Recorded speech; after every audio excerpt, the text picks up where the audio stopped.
미국 금리 인상 우려에 오름세를 보이던 원달러 환율이 중국발 경기 둔화와 북한 리스크가 겹치면서 오늘 장 시작과 함께 1,200원까지 치솟았습니다. 장중 기준으로는 2011년 10월 4일 이후 최고치였는데요.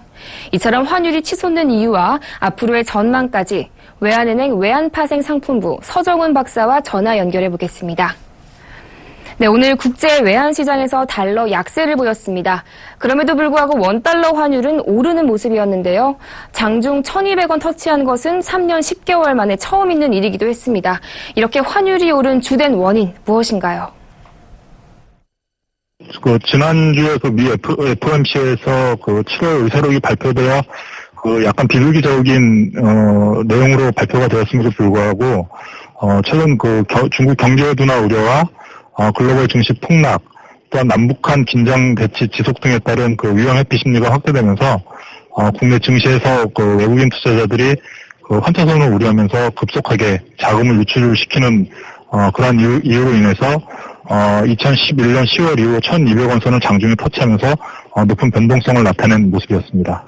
미국 7월 FOMC 의사록이 좀 비둘기파적으로 나왔음에도 불구하고 그에 따라서 이제 금리 인상에 대한 부분이 좀 지연될 수 있다. 이렇게 이제 시장에서 판단을 하고 있지만, 반면에 지금 G2라고 이제 G2에 포함되고 있는 중국에서의 금융시장 불안이, 굉장히 급격하게 이제 글로벌 금융 경제 불안을 일으킬 수 있다라는 이제 그러한 영향 때문에, 지금 외국인 투자자들의 어떠한 안전자산 선호 심리를 이제 극대화시킨 부분이 이 어떠한 FOMC에서의 금리 인상 지연 가능성에도 불구하고 달러 매수 심리를 서울 환시에서 이제 강화시키면서 원달러 환율을 상승시킨 것으로 볼 수 있을 것 같습니다.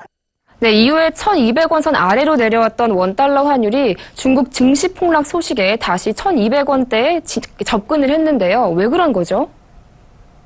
미국 기준금리 인상 이슈, 또 FOMC 이슈로만 바라보면은 달러는 약간 약세로 돌 수 있는 그런 가능성이 있었음에도 불구하고 최근 중국 증시 불안이 또 중국 증시뿐만이 아니고 경제 둔화 우려가 이제 글로벌 금융 경제에 미치는 영향을 감안했을 때 안전자산 선호 심리를 이제 강화시킬 수 있는 부분이 더 크게 나타나면서 달러 수요를 이제 더 확대시킨 그런 요인들로 인해 가지고 서울 환시에서 원달러 환율이 이제 급격히 상승했다라고 볼 수 있는 것이죠.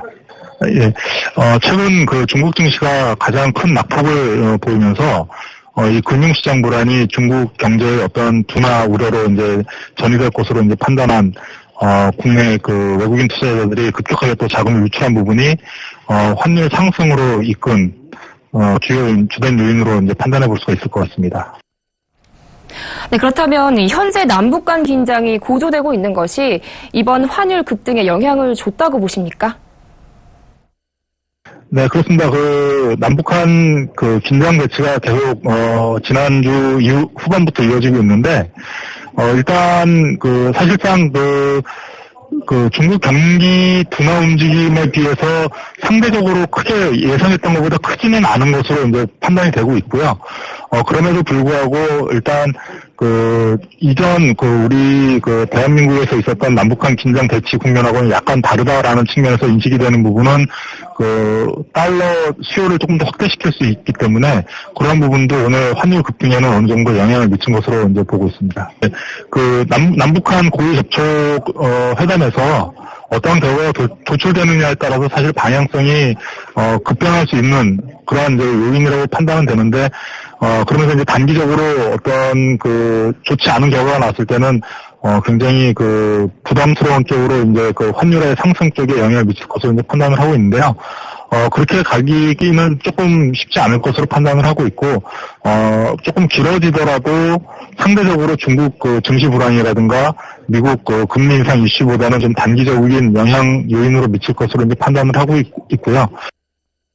네, 그렇다면 최근 이 같은 환율 상승, 우리 금융시장에는 어떤 영향을 미칠 것으로 보고 계십니까?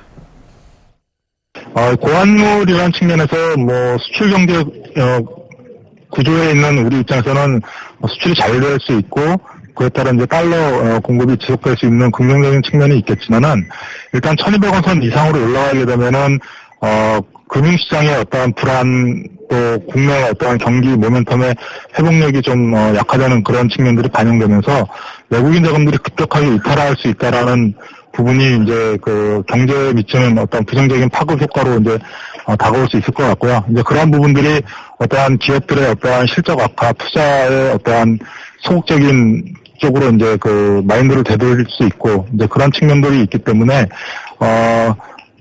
외환 수급적인 어떠한 무역 측면에서의 어떤 그 긍정적인 측면에도 불구하고 외국인 자금들이 국내에서 급격하게 이탈할 수 있다라는 점은 상당히 부담스러운 부분이 될 수 있다고 말씀을 드릴 수 있겠습니다. 네, 마지막으로 앞으로의 환율은 어떻게 추세를 보일 것으로 예상하고 계십니까? 중장기적으로 향후 그 중국 시장이 가장 중요한 변수가 될 것으로 판단을 하고 있고요. 여기에 연내 그 미국 기준금리 인상 이슈가 아직까지는 그 가장 큰 환율 시장에서의 동인이기 때문에 이러한 두 가지 축에서의 어떠한 그 움직임을 고려했을 때 그 국내에서 외국인들이 자금을 조금 더 유출시킬 가능성이 높아 보인다. 이러한 측면에서 환율은 1,200원 선 위로 올라갈 것으로 보이고 있고 그에 따라서 그 1,200원 선 위에서 어느 정도 변동성이 큰 장세가 중장기적으로 이어질 것으로 판단을 하고 있습니다. 네, 오늘 말씀 잘 들었습니다. 지금까지 외환은행 외환파생상품부 서정훈 박사와 함께했습니다. 고맙습니다.